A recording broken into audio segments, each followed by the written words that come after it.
Bienvenido. En el HCC estamos orgullosos de celebrar un nuevo aniversario, firmes en nuestra misión de prestar servicios de salud con estándares internacionales.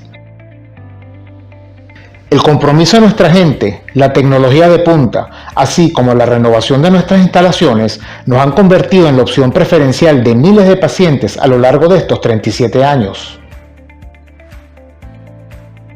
Detrás de esta excelente atención en salud hay un esfuerzo sostenido de inversión en ingeniería, informática y gestión administrativa. Por eso, durante años nos hemos mantenido dentro de las mejores empresas de salud de Venezuela. Sabemos que el mayor capital es nuestra gente, por lo que trabajamos cada día en la formación y actualización del equipo humano con nuestros distintos programas formativos. Entendemos que la excelencia en el servicio se construye cotidianamente, así que nos empeñamos en ser cada día mejores y brindar la mayor satisfacción a nuestros pacientes. Por todo esto, podemos decir que en el Hospital de Clínicas Caracas somos calidad y calidez para transformar vidas.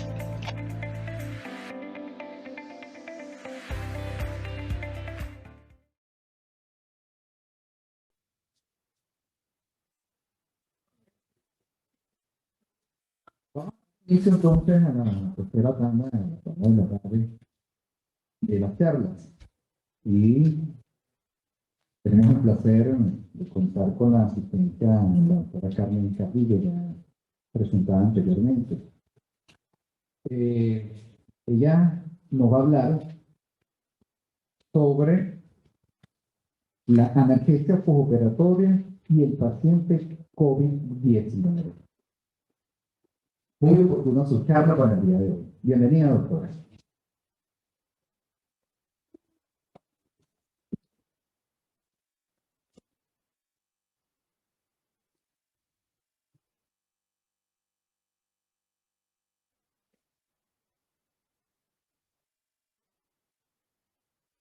Buenas tardes. Sí, ya es de tarde. Cuando pensamos en analgesia postoperatoria y el paciente con COVID, cuando la palabra COVID pasa por nuestra mente, pues resulta que tenemos que obligatoriamente ir a pensar en el equipo de protección personal. Equipo de protección personal para nuestro personal de enfermería, tanto en nuestra institución como en el resto de las instituciones que nos visitan el día de hoy, por cierto, bienvenidos. Y es que el equipo de protección personal juega un rol fundamental a la hora de ir a visitar al paciente para protegernos a nosotros y proteger al paciente. Existen unas recomendaciones para la ejecución de la anestesia regional y analgesia, tanto no obstétrica como en pacientes obstétricos. En pacientes que tienen COVID. Estas recomendaciones fueron dadas por la Sociedad de Anestesiología de Chile en el año 2020.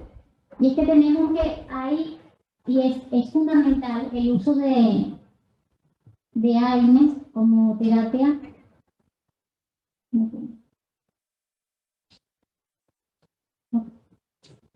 El uso de AINES en pacientes que tienen un servicio de analgesia postoperatoria como terapia coadyuvante ha sido controversial. Hay muchas revisiones bibliográficas en las que se determina que en pacientes con COVID-19 se puede o no se puede usar AINES, se debe o no se debe usar AINES. Y lo cierto es que no existe un consenso especial que diga que está contraindicado por completo el uso de AINES en este tipo de pacientes, ¿ok? Así que estos autores recomiendan mantener su uso como parte del esquema multimolar en la analgesia postoperatoria. El uso de opioides puede asociarse a un aumento de riesgo de náusea y vómito postoperatorio, eso es muy cierto, pero se recomienda el uso de técnicas que disminuyan este riesgo, como por ejemplo, administrar fármacos que puedan evitar las náuseas y vómitos postoperatorios, como por ejemplo también adicionar a la analgesia regional y el uso de profilaxis antialérgica.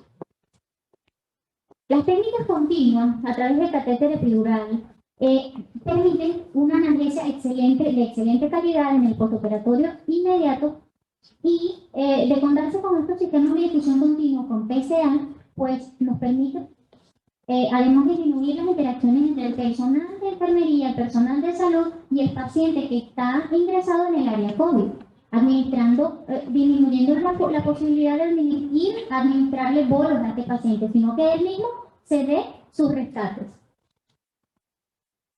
Y es que no vamos a visitar al paciente con COVID, hay que visitarlo, pero las visitas deberían ser menos. Si en el esquema normal vamos 2 veces en 6 horas, pues iríamos una vez y darle la oportunidad al paciente que se dé bolos. Los bloqueos continuos son una excelente analgesia para los pacientes COVID, también de nervios periféricos, propiciando así el uso de sistemas desechables de infusión de estar disponibles, es decir, las bombas elastoméricas.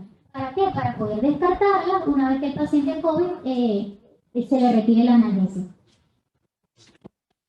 En bloqueos nerviosos periféricos podemos utilizar soluciones con concentraciones bajas de anestésicos locales que favorezcan el bloqueo sensitivo y no motor para optimizar la analgesia y rehabilitación temprana de este paciente. Si el paciente se mejora la analgesia y se rehabilita mucho más rápido, puede egresar pronto de la institución. No obstante, también ante la imposibilidad de utilizar técnicas continuas periféricas, no hay contraindicación formal del uso de coadyuvante para los bloqueos en este tipo de pacientes. El traslado a la unidad de destino será en forma directa desde el pabellón, evitando su traslado a la unidad de recuperación. Es decir, si este paciente estuvo en una cirugía, va a recibir el servicio de analgesia postoperatoria y es un paciente obstétrica o no obstétrica, debe recuperarse en recuperación para evitar el traslado a la sala, debe recuperarse en el pabellón para evitar el traslado a la sala de recuperación que no contamine el área y luego llevarlo a la hospitalización, ¿sí? O sea, el traslado debería ser directo, de manera a evitar todas estas escalas para evitar el menos riesgo de contagio. De ser posible, en pacientes con COVID-19, las visitas del servicio de dolor agudo deberán programarse con posterioridad a las de los pacientes no COVID. Es decir, visitamos primero a los pacientes no COVID, si es una sola enfermera que está de guardia las 24 horas, visita primero todos los pacientes COVID y luego van visitas del paciente no COVID, de manera que no traigas el virus al paciente. A ver, usted está pendiente, yo sabía. De ser imprescindible el contacto en la visita del paciente, porque el paciente tiene mucho dolor y hay que ir a darle dosis de rescate por el servicio de dolor, debería seguirse las recomendaciones del equipo de protección personal. Todo completo, debe evitarse en lo posible fallar en caso de los lentes, tiene que haber todo en el área de hospitalización del paciente.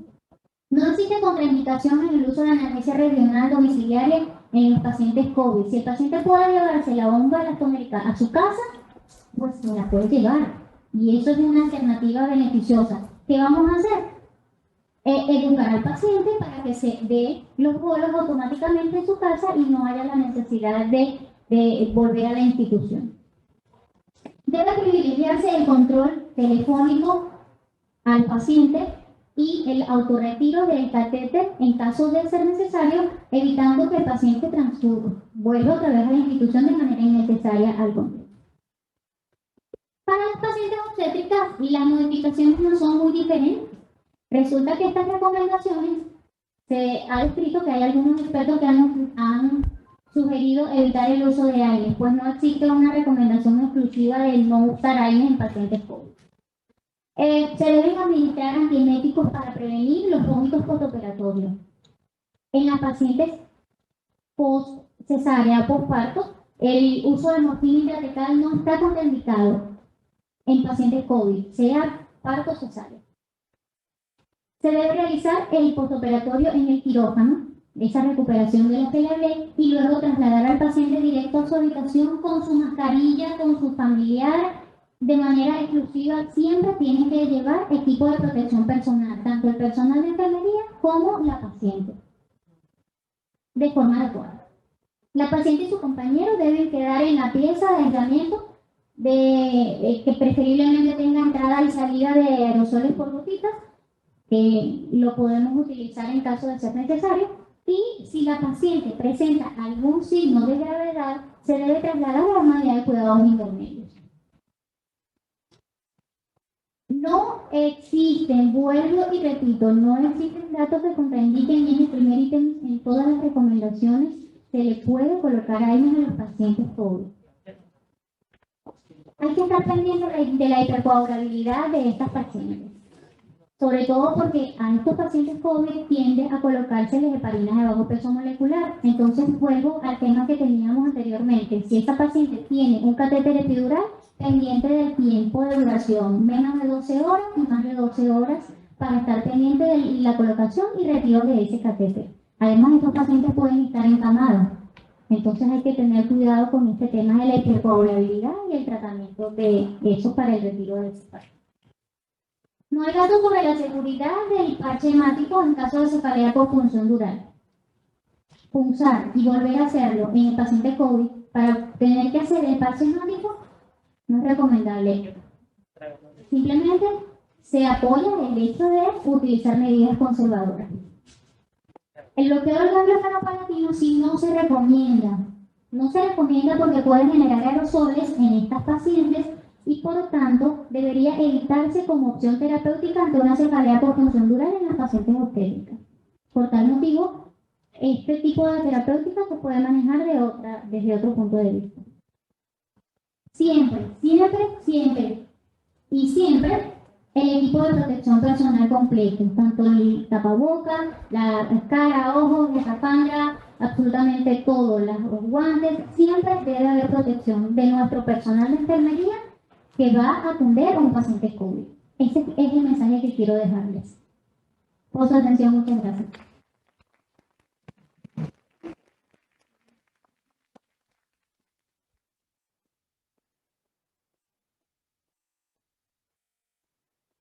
Wow, qué importante esta charla, ¿ok? En estos tiempos que estamos viviendo ahora y cómo debemos prepararnos para poder manejar este tipo de pacientes. Y ya lo saben, ya lo aprendieron, por favor, vamos a aplicar, ¿ok? Excelente conferencia, doctora Carmen. Muchas gracias. Ok, continuando con la serie de charlas para el día de hoy, vamos a llamar a la licenciada Zuleima Túa, quien nos va a hablar sobre los cuidados de enfermería durante la primera movilización en el paciente con analgesia postoperatoria. Con ustedes, la licenciada Zuleima Túa. Sí. Bueno, vamos a continuar con la serie de charlas en la mañana de hoy, en la tarde. Vamos a hablar un poquito acerca de una de las acciones que pareciera simple, pero que causa muchas expectativas en el momento que la vamos a realizar, porque el paciente con analgesia postoperatoria se le presentan muchas incertidumbres. En la primera movilización, el paciente empieza a presentar, a preguntarse, ¿me va a doler? Y más si tiene un catéter con analgesia postoperatoria. Porque a lo mejor en el momento que está acostado, sin movilizarse, el paciente se siente con un nivel de dolor muy bajo, pero en el momento que se va a incorporar, a realizar sus actividades, el paciente empieza a preguntarse, ¿me va a doler? ¿Qué voy a sentir? ¿Me voy a marear? ¿Me voy a caer? Etcétera. ¿Ok? Y para eso está el personal de enfermería de la analgesia postoperatoria, para explicarle qué puede y qué no puede suceder en ese momento. Entonces decimos que es un momento importante y de expectativa en el paciente con analgesia postoperatoria, ¿verdad? No se debe realizar sin autorización médica. El médico tratante, de acuerdo a la cirugía que realizó, es el que va a autorizar la primera movilización en el paciente. Y si no sabemos, debemos ver la historia médica o ponernos en contacto con él, ¿ok? Debemos realizarla con la enfermera encargada del paciente, no debemos realizar esta acción sola. En dado caso que no estemos en ese momento en la habitación, la enfermera, por lo general, la enfermera que está encargada del paciente, la enfermera de hospitalización nos hace el llamado respectivo. Hay que animar y motivar previamente al paciente. Antes de levantarlo, debemos decirle qué puede, qué no puede sentir, si es normal o no es normal que tenga esos síntomas. Debemos sentarlo primero en la cama unos minutos. ¿Y esto por qué? Porque en la primera movilización puede suceder lo que es la hipotensión ortostática. llamamos de hipotensión ortostática, en el momento de que el paciente tiene tantas horas acostado y se va a levantar por primera vez, la sangre desciende de manera brusca a las extremidades inferiores y puede suceder una hipotensión. Se habla de que la presión arterial sistólica baja más de 20 milímetros de mercurio y en la sistólica de 10 milímetros de mercurio aproximadamente. ¿Okay? Entonces, esto puede presentar en el paciente lo que es mareo, visión borrosa, náuseas, vómitos y hasta un síncope que se puede presentar. Entonces, por eso es la razón y se hace especial énfasis en que el personal de enfermería deba sentar unos minutos, se le hace la indicación al paciente de que no agache la cabeza, la permanezca con la visión al frente para que no ocurra esta hipotensión. Se deben medir los signos vitales, ¿verdad? Presión arterial, corroborar de que el paciente no tenga hipotensión y si tiene hipotensión, obviamente que posponemos en el momento que lo vamos a parar. Verificamos la escala de Bromage y por eso es importante que el personal de enfermería de la anestesia postoperatoria esté presente en ese momento, porque acordemos que el paciente tiene un catéter peridural y este puede provocar con la analgesia un bloqueo de miembros inferiores.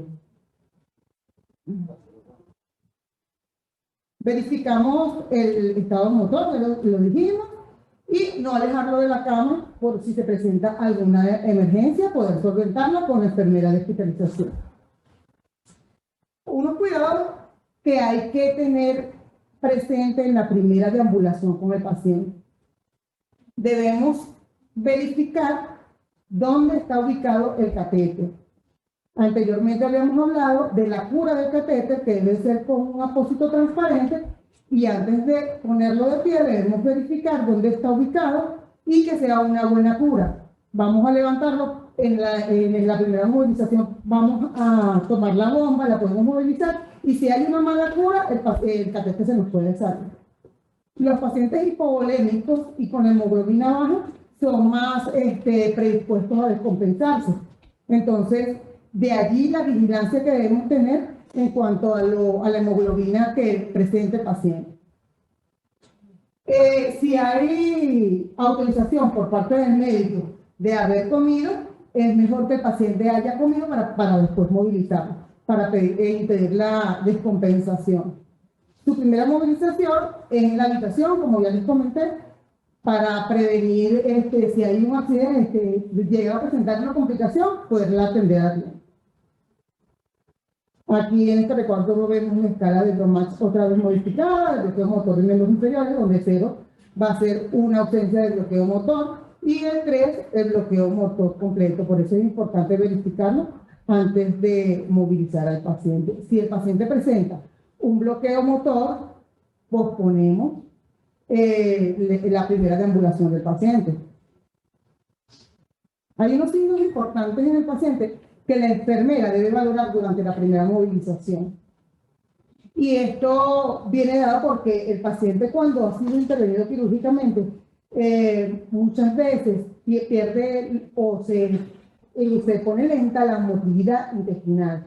Entonces, cuando lo vamos a levantar o en el momento que vamos a deambular con el paciente, tenemos que ser vigilantes de la distensión abdominal. Algunos medicamentos y algunos opioides también pueden enlentecer la parte abdominal de la motilidad. Entonces vamos a verificar que el paciente expulse gases a través de eructos o flatulencia, ¿verdad? Y la primera deambulación es importante, por eso se hace énfasis de que el paciente no tenga dolor para que pueda deambular mejor y pueda expulsar los gases y se va a sentir mejor.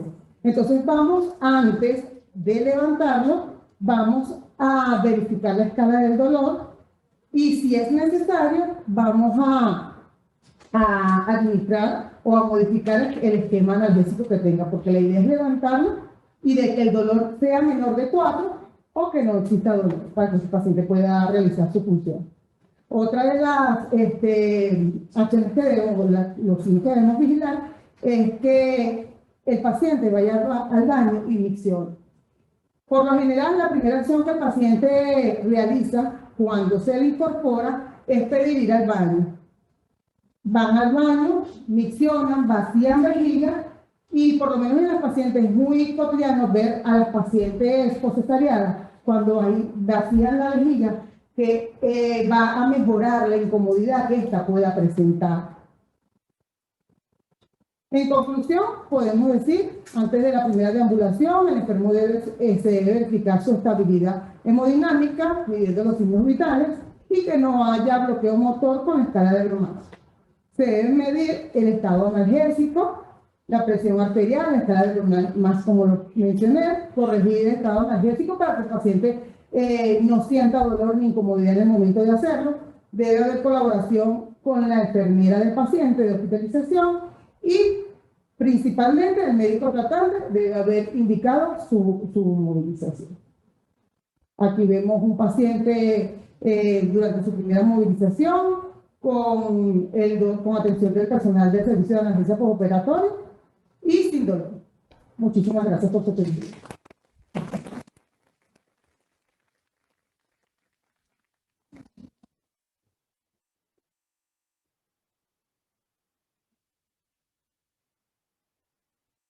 Qué bueno, felicitaciones, licenciada Soleil, excelente exposición. Bueno, continuamos con las charlas y vamos a llamar al doctor Marcos Bolívar. Hoy vamos a hablar sobre uno de los medicamentos más temidos, ¿ok? Tanto por el personal médico como por el personal de enfermería, es decir, doctor, ¿no? Muy temido para su aplicación. Entonces, el doctor Bolívar nos va a explicar cómo usar la morfina con seguridad en pacientes con dolor moderado a severo. Con ustedes, el doctor Marcos Bolívar. Bienvenido. Gracias, doctor Báez.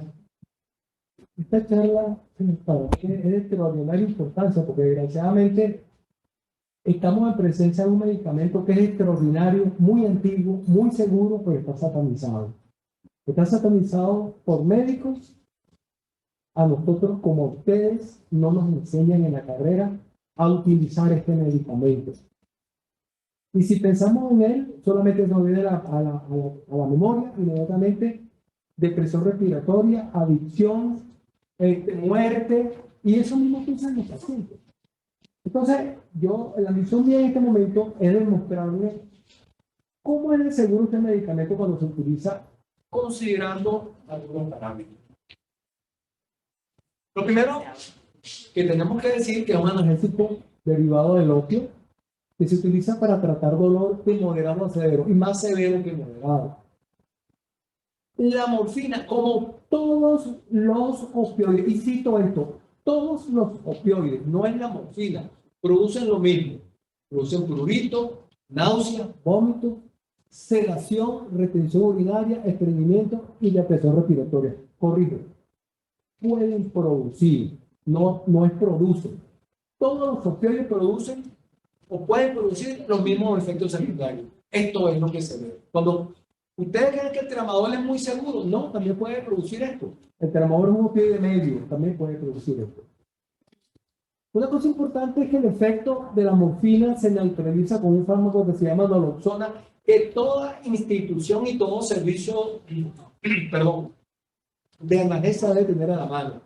Es un fármaco, la morfina actúa porque ya se une a unos receptores que se llaman receptores MU, que están en el cerebro básicamente, y por una serie de mecanismos produce acción analgésica.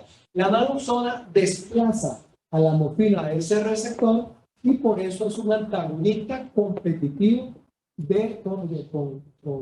la naloxona compite pues, con la morfina, la desplaza y vuelve el paciente a su situación normal. Si estaba sedado, una depresión respiratoria, menos de 10, se va a mejorar de inmediato.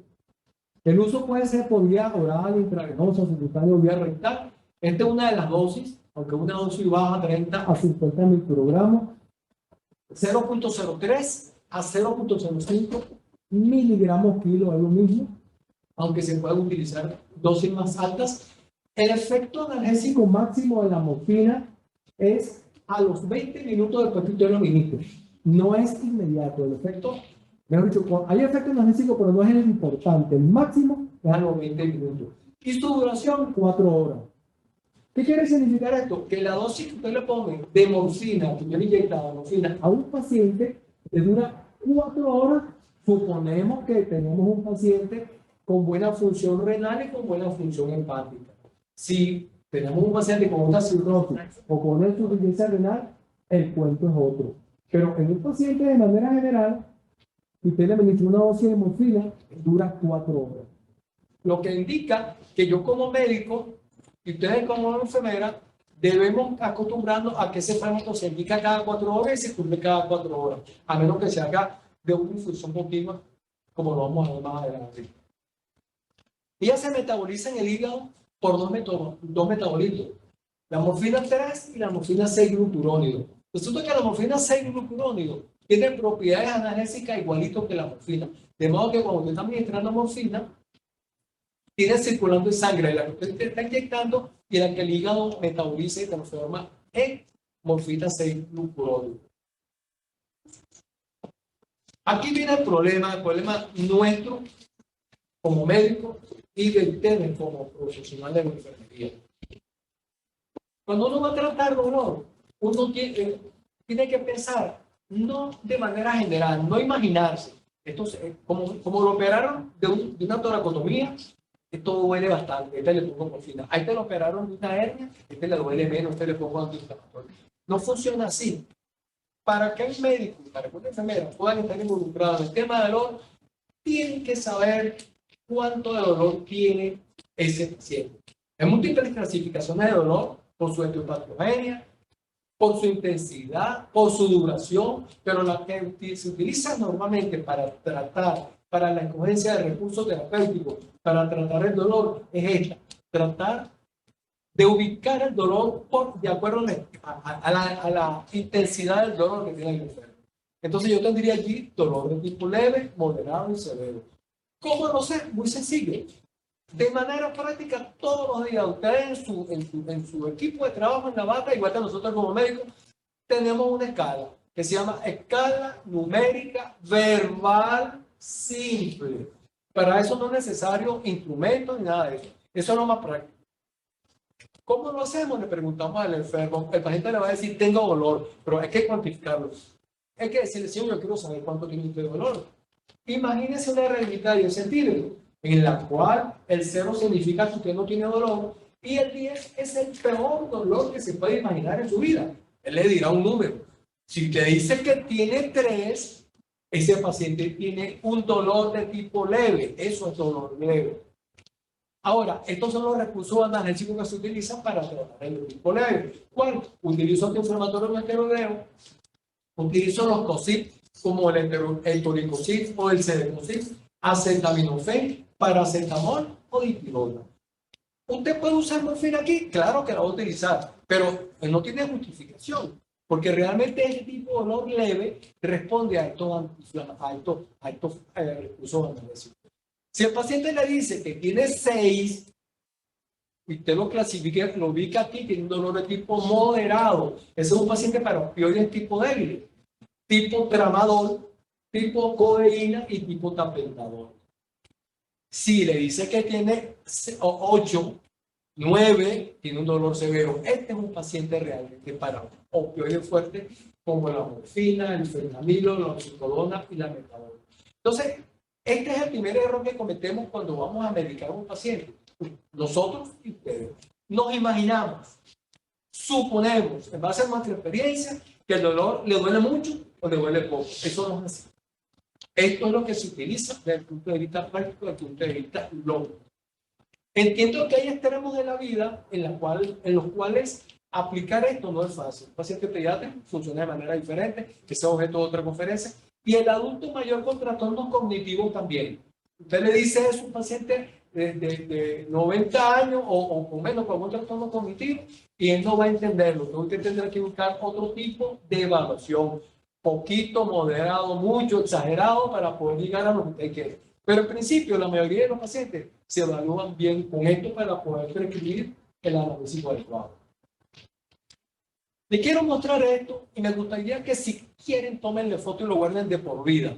Porque esto es una lámina extraordinaria que me permite o nos permite a todos saber cómo es de seguro la morfina.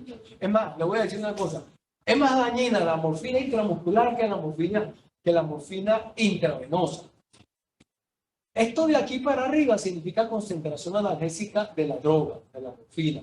Y aquí para abajo, las horas. Como yo le comenté antes, si yo voy a usar morfina en un paciente, debo usarla cada 4 horas. Aquí a las 8 de la mañana, a las 12 y a las 4. Y aquí para abajo, en este gráfico, llamemos esto dolor. Entre esta línea y esta otra línea sería lo que de rutina se llama ventana analgésica, que no es otra cosa que la concentración analgésica mínima efectiva, CAME, necesaria para que un paciente se le alivie su dolor. No existe una dosis establecida para esta concentración analgésica. Esto es individual y muy personal para cada paciente. Y por supuesto, de aquí para arriba estarían los efectos secundarios, sedación y depresión respiratoria, que es lo que más nos preocupa. Porque la retención urinaria, las náuseas, los vómitos, no me van a hacer un efecto grave en el paciente, fíjate que todo cosa. Entonces, fíjense lo que pasa. Si usted le pone a un paciente, por ejemplo, 10 miligramos de morfina intramuscular y el paciente tiene dolor, se va a absorber lentamente del sitio donde usted le inyectó. Cuando pasa a través de esto, a través de la concentración analgésica mínima efectiva, si es que con 10 miligramos funciona, se le alivia el dolor y le va a quedar un excedente, que es lo que produce los efectos secundarios. Entonces, ¿qué es lo que se usa? Se utilizan microdosis de morfina, ir escalando progresivamente, ir subiendo progresivamente hasta posicionarme en esta concentración analgésica mínima efectiva o ventana analgésica. Entonces, esto es totalmente diferente de todo otro. Una dosis que tú inyectó se absorbió bruscamente. Esto no, usted va inyectando pequeñas microdosis de la morfina hasta que logra ubicarse acá y va a tener un paciente sin dolor. ¿Cómo titulamos eso? De una manera muy práctica. La dosis estándar de morfina está, la que más se usa es esto, 0.05 a 0.1 miligramos por kilo, que es lo mismo decir 50 a 100 microgramos de morfina. Imagínense que yo tengo un paciente de 60 kilos, una señora que la operaron de una histerectomía y está en recuperación y tiene mucho dolor, tiene dolor severo. Entonces yo debería, según esto, inyectar. Si decido escoger esta dosis, 3 miligramos, y si decido escoger la otra, 6 miligramos. Resulta que está demostrado que con esa dosis, menos del 33% de los pacientes disminuyen el dolor que tenían a la mitad. ¿Me están siguiendo? O sea, de 10 pacientes, por ejemplo, menos de 3 disminuyen su dolor a la mitad del dolor que tenían. Entonces, ¿qué hacer? Hacemos esto, diluimos una ampolla, que es lo que hacemos todos los días, en 9 mililitros de solución 0,9, nos queda la dilución a 1 miligramo por mililitro, y entonces inyectamos 2 mililitros, lo que es lo mismo que 2 miligramos, cada 3 o cada 5 minutos, hasta que en la escala numérica verbal que tenía el paciente, que era alta, por eso cogí la morfina, supóngase que haya tenido 9, baje ahora a 3 o 4. Fíjense que no estoy diciendo inyectar una dosis, fíjense que no estoy diciendo 2 dosis, ni 3 ni 4. Todas las dosis que sean necesarias para disminuir el EVA del 9, lo que tenía, al 3. ¿Y por qué seguro esto? Fíjense, si el paciente lo tengo aquí, si lo tengo con dolor, lo tengo lejos de la sedación, porque ni siquiera he pasado por acá. Por eso decía que este gráfico es espectacular. Este gráfico me dice cuán seguro es la morfina. Si yo tengo un paciente con dolor después de la dosis que le administré, significa que él necesita más morfina, porque tiene dolor. Me tengo que preocupar realmente cuando lo tenga sin dolor, porque aquí sí estoy más cerca de los efectos secundarios. Entonces, supóngase que ese mismo paciente, perdón, que le hablé que estaba en recuperación de la histerectomía, le administré 8 dosis de 2 miligramos, le administré ¿cuánto en total? 16 miligramos. Esos 16 miligramos que usted le puso a recuperación a ese paciente duran 4 horas. Lo que quiere decir, usted lo va a pasar, usted lo va a sacar de recuperación sin dolor, pero en 4 horas en el piso otra vez con dolor. Por eso es que la analgesia postoperatoria controlada por el paciente, colocar la bombita de infusión, mantener la infusión continua y los bolos, se basa en esto. Entonces, hay que calcular, si usted no tiene bomba de infusión, usted lo puede calcular y lo puede hacer en una bomba de infusión.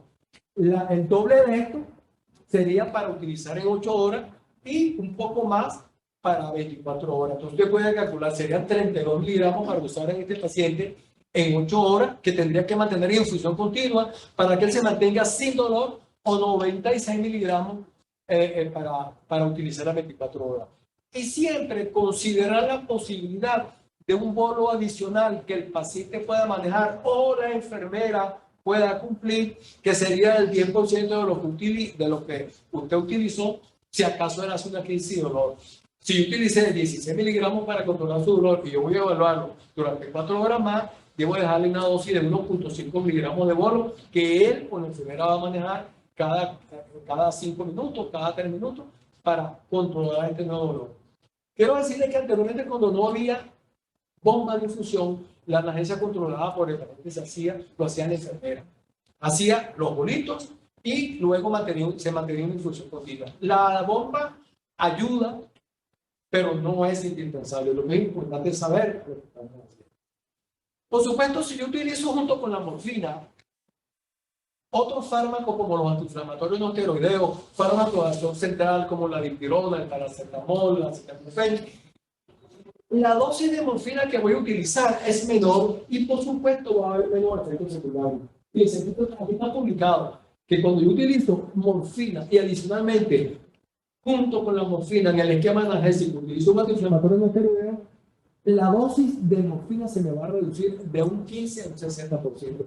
Y eso es lo que hace, eso es lo que hace el servicio de analgesia postoperatoria en la práctica. Una bombita de infusión y adicionalmente antiinflamatorio o un fármaco de acción central para complementar la analgesia. En conclusión, definitivamente para poder tratar el dolor, antes de tratarlo, usted debe buscar la intensidad para saber de dónde está arrancando. Y más allá, buscar las características del dolor. ¿Por qué? Porque tradicionalmente a ese paciente que le hicieron una histerectomía, tiene un paciente que tiene artritis o tiene problemas de cadera y además del dolor, tiene calambre, corrientazo, hormigueo, ardor, quemadura, sensación de presión, mordisco, usted le va a tratar el dolor nociceptivo, pero el dolor neuropático, que fue eso último que acabo de decir, no lo está tratando y el paciente va a seguirle diciendo que tiene dolor, pero usted tiene que precisar qué es lo que te duele. Entonces, antes de tratar el dolor, intensidad y características. Si el dolor es moderado a severo, más severo, utilizo opioides. Considera siempre esquemas multimodales. Siempre que pueda, si no hay alergia, si no hay ninguna contraindicación, junto con la morfina, usted use otros fármacos analgésicos como los inflamatorios o los fármacos de acción central. Otra cosa importante, siempre hay que creerle al paciente y hacerle una planificación terapéutica personalizada. ¿Por qué? Porque nos pasa con mucha frecuencia y el médico que no trabaja en esto y la enfermera también, se va a conseguir de repente que usted va a ver un paciente que tiene un teléfono en la mano y está hablando por teléfono. Cuando usted le pregunta cuánto tiene de dolor, él le va a decir que tiene 7. Y usted va a suponer de inmediato que ese paciente no tiene 7. Pues está equivocado. Si el paciente le dice que tiene 7, usted tiene que creer en ese 7 y tiene que tratarlo como que se tuviera 7, porque usted no tiene cómo demostrarle que no lo tiene. No existe ningún aparatico que pueda medir el dolor. Por supuesto, hay que evaluar el dolor después de cada aplicación analgésica, que es el otro detalle. Uno generalmente se contenta, bueno, pone 2 miligramos y te fuiste. Claro, al que se fue no le duele. Ustedes sí lo saben porque ustedes lo ven, que el paciente sigue con dolor.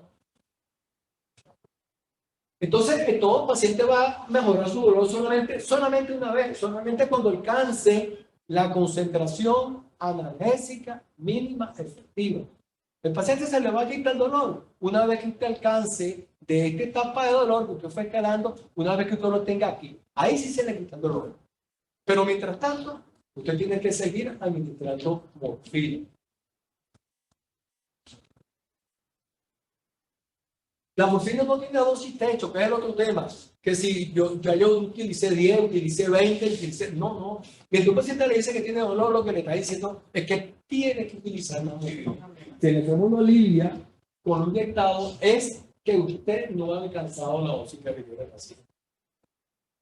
Desgraciadamente, tanto para nosotros como médicos, para ustedes como personal de enfermería y para el paciente, la morfina es un fármaco satanizado y es muy seguro. ¿Y por qué? Lo primero que se nos ocurre es esto. Se va a hacer adicto. La incidencia de adicción es sumamente baja, un 13% publica, y hay una incidencia alta. Depresión respiratoria, muy escasa. Nosotros en el servicio hasta ahora hemos visto, nos sobran dedos de la mano para decirle que en 30 años lo que hemos visto es depresión respiratoria. 0,1%. Y por supuesto el paciente también tiene opiofobia, porque me estoy muriendo, me voy a morir, me voy a deprimir. En eso piensan los enfermos. Bueno, nada, muchas gracias por su atención. Estos son pacientes.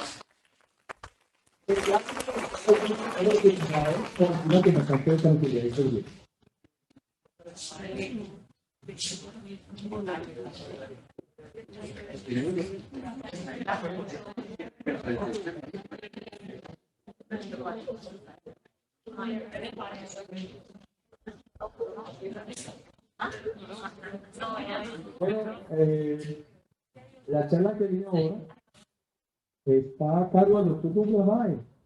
Y una charla muy interesante, porque se trata de dolor postoperatorio crónico. Y una de las causas que tenemos, que están publicadas hoy día como causa de dolor postoperatorio crónico, es precisamente el dolor postoperatorio mal controlado. Entonces, el doctor Baez, que lo presenté anteriormente, adelante el micrófono suyo para hablar de dolor postoperatorio crónico. Después tenemos una fiestecita acá, que no sé si llegaron los mariachis. Ya está el carro de eso. Ok, muchas gracias, doctor. Bueno, vieron lo interesante de la charla del doctor Bolívar con respecto a la morfina, ¿no? Yo siempre le digo a mis residentes y a mis enfermeras a las cuales formamos que hay que perderle el miedo a la morfina, pero no el respeto. ¿Ok? Entonces, ahí vieron ya cómo pueden manejarla, ¿verdad? Sin tenerle miedo y como siempre. Ok, vamos a hablar entonces sobre el dolor postoperatorio crónico. Recordando la definición del dolor, según la Asociación Internacional de Estudios para el Dolor, describe el dolor como una experiencia sensorial y emocional desagradable asociada a una lesión real o potencial de algún tejido o descrita en función de dicho. Para el 2020 sale un nuevo concepto que la define como una experiencia sensorial y desagradable asociada o similar a la asociada con daño tisular real o potencial. Antes de hablar del dolor crónico, tenemos que nombrar el dolor agudo y saber de él. Bueno, el dolor agudo se puede considerar como un síntoma de enfermedad de una lesión. La respuesta normal o fisiológica y predecible del organismo frente a una agresión química, física o traumática, y es un elemento fundamental para la supervivencia del organismo. Por consiguiente, su característica es secundaria a una lesión tisular real o potencial, constituye un sistema de alarma de primer orden, su curso temporal discurre paralelo al proceso de reparación y desaparece al cicatrizar los tejidos y es un síntoma de enfermedad. A diferencia del dolor crónico, el cual es aquel dolor que persiste por más de 3 meses desde el momento de la agresión tisular y es considerado una enfermedad en sí misma. Dentro de sus características, la persistencia temporal más allá de la reparación tisular, ser secundario a cambios fisiológicos que se producen en el sistema nociceptivo, y a diferencia del dolor agudo que constituye un síntoma de una enfermedad, el dolor crónico constituye una enfermedad en sí misma. Hablemos un poquito de la historia del dolor. Uno de los desafíos más antiguos de la historia de la medicina es intentar entender el dolor. Por consiguiente, para el año 384 a.C., Aristóteles plantea el dolor como una alteración del calor vital del corazón. En 1840, Peter Müller establece la importancia del sistema nervioso en la transmisión del dolor. En 1960, el doctor Bonica crea la primera clínica multidisciplinaria del dolor. En 1973 se funda la Asociación Internacional para el Estudio del Dolor, como resultado del primer simposio internacional sobre el dolor y su tratamiento, organizado por el Dr. Bonica. En 1991, Klingworth y Bennett publican un trabajo sobre la importancia del papel de los receptores en el metil de aspartato en la génesis de un estado de sensibilización central, produciendo el dolor crónico. Para el 2014 se realiza un estudio sobre la carga global del dolor crónico, donde se establece que el 10% de la población mundial, es decir, más de 60 millones de personas, padecen de dolor crónico. En el 2019, en mayo de 2019, la Organización Mundial de la Salud lanza la nueva clasificación internacional de enfermedades, la CIE-11. Esta nueva clasificación divide el dolor crónico en 7 grupos. Entonces, tomemos esta consideración. Según las nuevas definiciones, el dolor es una experiencia personal influenciada en diferentes grados o factores como factores biológicos, psicológicos y sociales. El dolor y la nocicepción son fenómenos diferentes. El dolor no puede ser inferido solamente por la actividad de las neuronas sensoriales. Las personas aprenden el concepto de dolor a través de las experiencias vividas. Si una persona manifiesta una experiencia dolorosa, esta debe ser respetada. Lo acaba de decir el doctor Bonica. Puede tener efectos adversos, no puede tener efectos adversos sobre la funcionalidad y el bienestar social y psicológico. La manera para expresar el dolor es por la descripción verbal, pero la incapacidad para comunicarse no niega la posibilidad de que un humano o animal experimente dolor. Entonces, el dolor crónico, la primera explicación práctica es que define de forma separada dos entidades. Primero, dolor crónico primario y dolor crónico secundario. El dolor crónico primario es el cual se plantea como una enfermedad en sí misma, y el dolor crónico secundario, que es una entidad donde el dolor es un síntoma de una condición clínica subyacente. Entonces, según la OMS, que lanza la nueva clasificación internacional de las enfermedades, ¿verdad? Ellos clasifican el dolor crónico en 7 grupos, como son dolor crónico primario, dolor crónico por cáncer, dolor crónico postquirúrgico postraumático, dolor crónico neuropático, dolor orofacial y cefalea, dolor visceral crónico y dolor musculoesquelético. Aquí describimos el dolor crónico primario, ¿verdad? Donde entre estos se describe el dolor crónico visceral, el dolor crónico generalizado, dolor crónico musculoesquelético y dolor orofacial y cefalea. El dolor crónico oncológico es el causado entonces por cáncer o por metástasis. El dolor crónico postoperatorio al tratamiento que es causado por el tratamiento de cáncer, las polineuropatías crónicas inducidas por la quimioterapia y dolor crónico posterior a la radioterapia también. El dolor crónico postquirúrgico es causado por la injuria quirúrgica o el postraumático causado por algún traumatismo.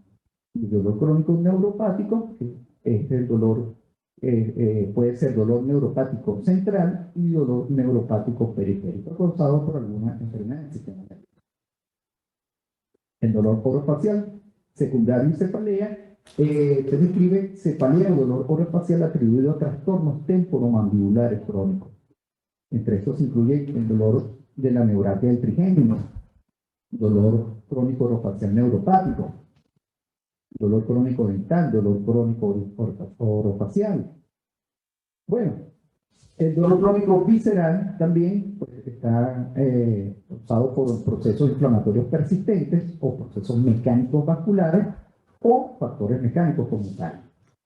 El dolor crónico musculoesquelético también dirigido hacia las estructuras de articulaciones, músculos, ligamentos, y está debido a cambios estructurales o también a procesos de inflamaciones persistentes o también por enfermedades del sistema nervioso.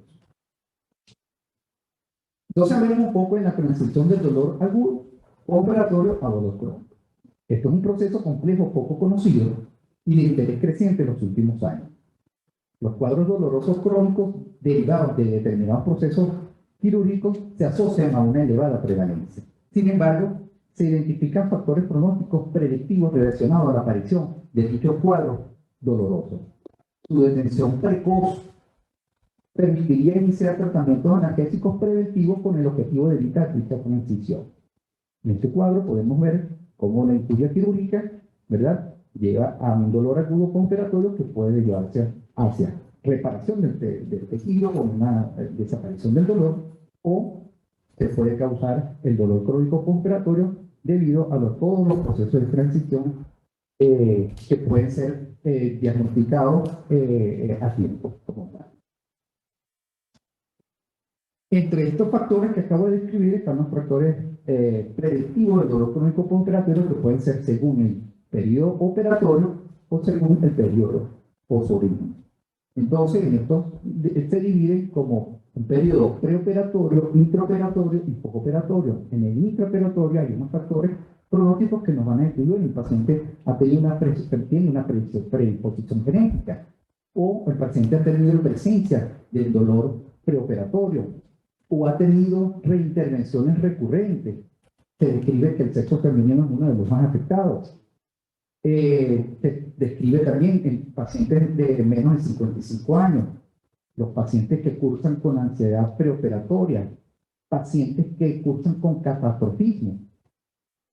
Desde el punto de vista intraoperatorio, los pacientes que hayan tenido cirugías mayores, cirugías muy cruentas, pacientes con cirugías de carácter muy invasivas, cirugías que hayan tenido hayan sido muy largas, procesos de larga duración, complicaciones, pacientes que hayan tenido complicaciones en su postoperatorio, y se describe también las técnicas anestésicas.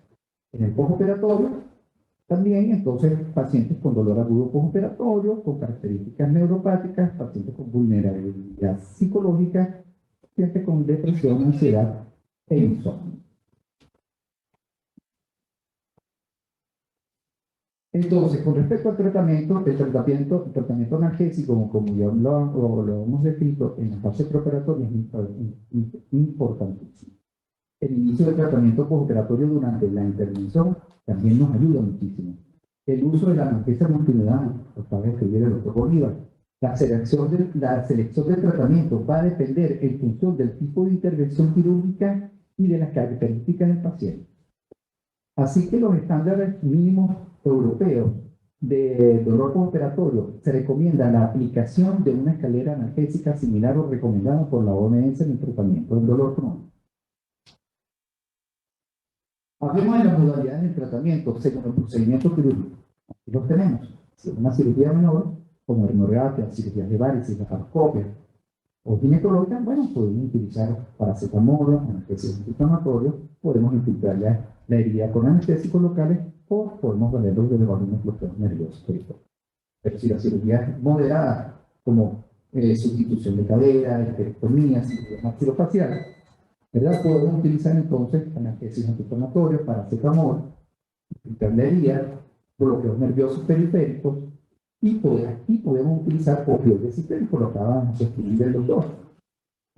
Con respecto a la cirugía mayor, entonces como las toracotomías, cirugías abdominales, cirugías de rodillas, podemos usarlos para el paracetamol, anestesia antiinflamatoria, anestésico local, podemos utilizar anestesia epidural, podemos utilizar los opioides, y en este momento ya podemos utilizar opioides sistémicos y la analgesia controlada por el paciente. Los métodos para prevenir, entonces, prevenir según la técnica quirúrgica, razonable entonces considerar la técnica quirúrgica antes de determinados escenarios y utilizar el abordaje quirúrgico más adecuado. Aquí prevalece entonces el tipo de cirugía, la cirugía mínimamente invasiva, prevalecen entonces, a diferencia de cirugías abiertas. Igual pasa con la cirugía laparoscópica y prevalece entonces es bueno tomar la decisión, vamos a este paciente a prestarle una cirugía laparoscópica en vez de una cirugía abierta. Con respecto a las técnicas analgésicas las técnicas analgésicas preventivas multimodal deben seleccionarse con función del tipo de cirugía al que es sometido el paciente. Desde el punto de vista farmacológico, una analgesia preventiva eficaz es aquella que es capaz de alargar la duración de la acción del analgésico más de 5.5 vidas medias. Es recomendable aplicar técnicas locorregionales analgésicas para la analgesia postoperatoria de forma precoz, existiendo una indicación precisa, eso sí, y así minimizar las probabilidades de desarrollar síndromes dolorosos crónicos. Las técnicas analgésicas basadas en el ahorro de opioides, lo que estamos nombrando ahorita, y intentar evitar o minimizar el desarrollo de la hiperalgesia inducida por opioides. Aquí tenemos un cuadro donde se practica entonces analgesia preventiva. Estos autores utilizaron entonces para síndrome de postamputación, utilizaron analgesia epidural y que termina sin lograr mucho una eficacia analgésica. Pero al contrario, utilizaron neuromoduladores, bloqueos axilares, analgesia epidural, donde sí lograron una eficacia analgésica. En este cuadro evidenciamos también alguna analgesia preventiva en pacientes con síndrome de postmastectomía. En estos autores ellos utilizaron EMBLA, utilizaron también ropivacaína, utilizaron lidocaína, y en estos cuadros vieron que el dolor agudo postoperatorio no había mucha diferencia, como en algunos sí. Por lo menos aquí en el de haber utilizado lidocaína 2% preoperatoria, hubo un mejor control del dolor agudo postoperatorio. Estos autores utilizaron gabapentina perioperatoria y hubo un mejor control del dolor agudo preoperatorio también.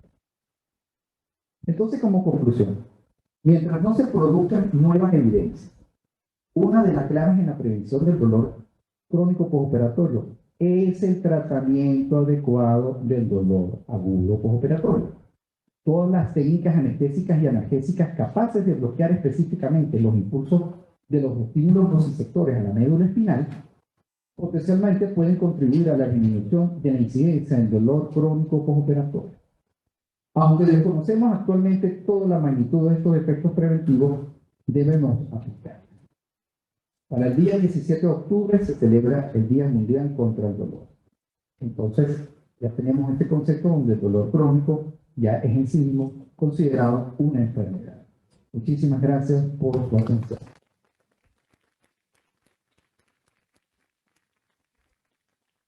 Bueno, hemos culminado la serie de charlas. Vamos a pasar tenemos 15 minutos de preguntas. Aprovechen, ¿verdad? Ya están desinhibidos y vamos a empezar a preguntar. Está el doctor Bolívar, estamos todos los ponentes de esta serie de charlas y vamos a empezar con las preguntas. Cuéntenos.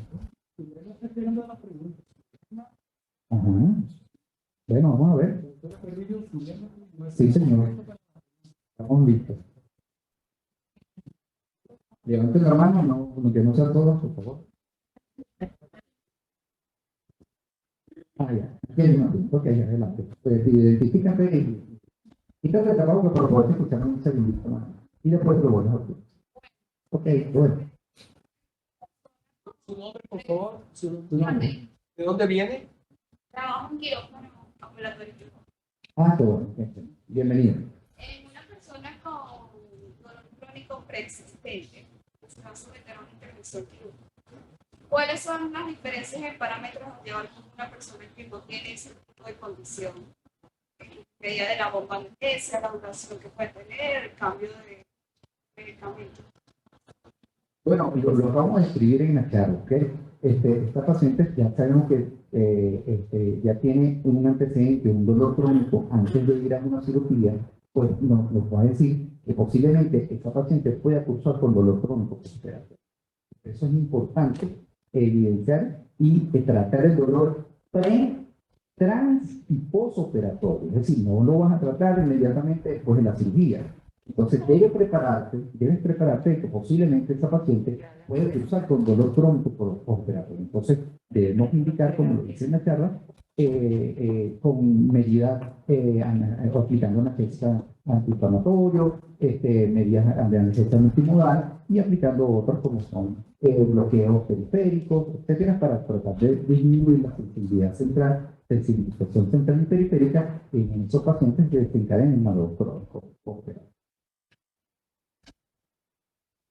Y esto para complementar un poco lo que comentaba, es un paciente en el cual el postoperatorio es un postoperatorio que no es el convencional, no es el más agradable. Son pacientes difíciles de manejar porque sus requerimientos analgésicos son altos. Ellos para funcionar requieren lo que vienen tomando, que puede ser opioide inclusive, junto con algún antiinflamatorio o alguna medicación específica para su enfermedad como el dolor crónico. Imagínate, por ejemplo, una paciente reumática. Ella viene tomando o antiinflamatorio, viene tomando opioides o algún tratamiento específico. Pero son pacientes, rara vez logramos lograr una satisfacción excelente en el alivio del dolor porque sus demandas son altas. Y por supuesto, como va a requerir demanda alta, hay más posibilidad de efectos secundarios. Por lo cual hay que estar más atento y el personal de enfermería debe estar muy vigilante así como se habló de fibromialgia, con la misma atención para el paciente que tiene dolor crónico ya en el perioperatorio. ¿Alguna otra pregunta?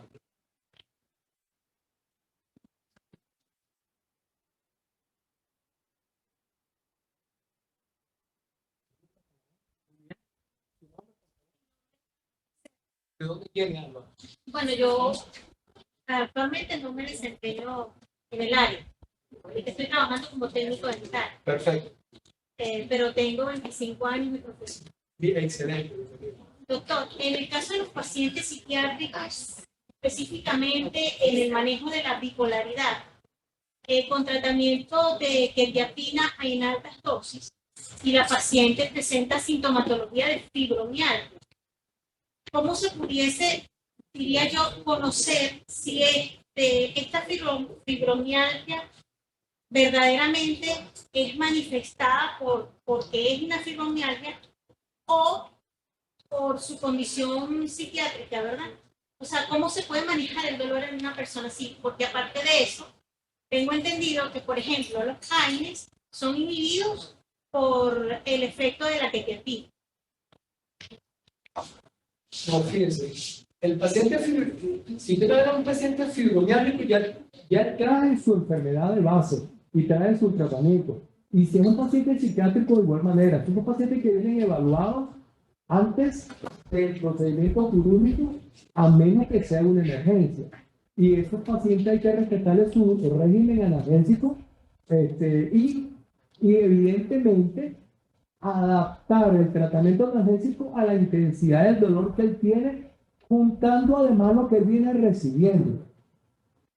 Revisar si pudiera haber algún tipo de interacción, pero acuérdense que el dolor postoperatorio es un dolor que se resuelve en 48, 72 horas, y en esas 72 horas tenemos que tratar el dolor con los recursos que utilizamos nosotros, más lo que trae el paciente, porque ya ha habido concertación a través de la interconsulta previa para saber qué debe recibir ese paciente.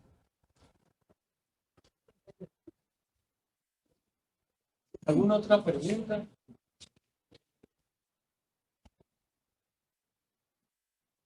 Ajá, muy bien. ¿Su nombre, por favor? Mi nombre es Eugenia Faría. Yo pertenezco al grupo de analgesia de la Leopoldo Guerreverde y Centro Médico de Sur de Primero. Gracias. Una pregunta. Ustedes dijeron cuando hicieron la apertura que iban a hacer 2 charlas, ¿no? Esta era como una inicial y después va a venir una segunda. ¿Para qué día ustedes tienen programado esa segunda con la continuación? Bueno, realmente creo que la información no te llegó. No te llegó bien. Sí, es el tercer aniversario del servicio de analgesia postoperatoria y se nombraban 2 charlas porque cada que fue invitada a dar sus charlas tenían 2 charlas, es decir, una primaria en las primeras horas y otra está culminando. Creo que esa es la información que te digo.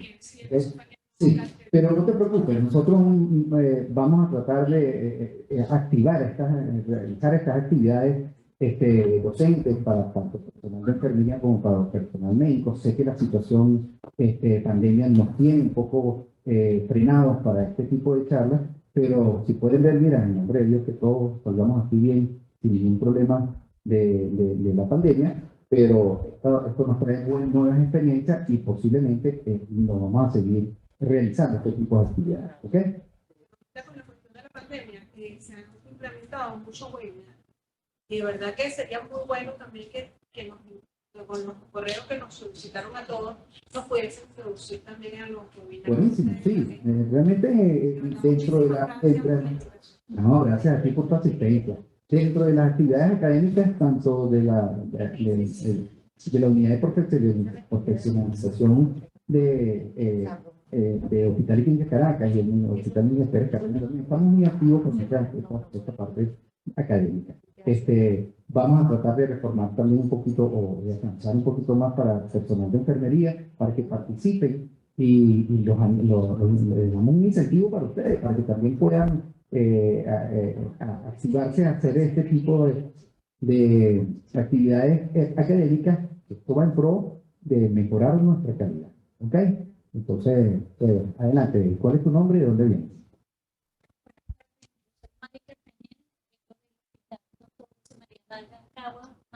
Wow, bienvenido. Me encantó porque yo trabajo en el Hospital Central de Maracay y en el Hospital de María Vargas y no manejamos este tema. En nada. Me encanta. Bueno, qué bueno que te haya servido. Espero que se sientan allá y llamar a algunos colegas para que se integren. Qué bueno, bienvenidos todos. Gracias. Sí, yo quiero aprovechar la oportunidad para recordar lo siguiente. Nosotros queremos seguir haciendo, pero necesitamos, yo sé que dentro de la sala hay muchos de ustedes que tienen experiencia en analgesia postoperatoria, que tienen experiencia y quisiéramos involucrarlos en esta actividad docente. Me gustaría que ustedes me hiciesen llegar esa información. Está Yaneiri, no está Yaneiri por aquí. Así está Yaneiri, párate Yaneiri para que te conozcan. Todo el personal interesado en hacer docencia, por favor, déjenle la ubicación a Yaneiri, porque es la forma de seguir replicando esto. Y traer gente de otras instituciones que también están en lo mismo, que están en dolor postoperatorio. Yo creo que... No, que yo creo que ella estaba preguntando también por la charla de mañana. Bueno, mañana es una charla, aunque hay dos eventos. Mañana es un evento más médico, pero ustedes pueden venir igualito. Están totalmente invitados. Sí, se había escuchado de la... No, para nada. Como nombraste que era de enfermería, pensé que... Esta jornada la quisimos hacer especialmente para ustedes, pero pueden venir mañana. Están invitados. No hay problema. Creo que hay una pregunta. ¿Cómo es una pregunta? La pregunta es que para las próximas charlas hablemos, por favor, de analgesia en pacientes postcesariados, trabajo de parto, etc. Bueno, ¿cómo no? Está muy bien. Gracias por la sugerencia. Gracias por la sugerencia y nos manda felicitaciones. Bueno, vamos a la clausura. Vamos De verdad que muchas gracias a ustedes por estar aquí, por haber aguantado. Hay una frase célebre de una compañera mía, amiga que no la quiero decir en público, que es la doctora Julieta Arroyo. Ella sabe, dice que y ustedes han demostrado todo lo contrario de lo que dice Julieta, que lo que el cerebro aguanta es lo que aguanta. Yo me quedo ahí, no sigo. No, porque y aquí todo el mundo se ha quedado sentado oyéndonos cantar. Muchas gracias a todos ustedes. Muchas gracias a la gerencia de enfermería, muchas gracias, licenciada Ivy, a todos ustedes. Julieta, hay que darle la ¿cómo se llama? Quítate los ojos, no te oigo. Bueno, yo fui como mensajera de ese dicho de Oscar de León Casasola. Ajá. Él fue el que lo dijo. Y yo te lo repetí. Así es. Y el cerebro aguanta lo que aguanta. No, lo que los glúteos. no aguanta, la mente no capta. Bueno, ¿por qué aguantamos? Sí. Bueno, muchísimas gracias. Vamos a agradecernos, vamos a dar un aplauso por estar aquí.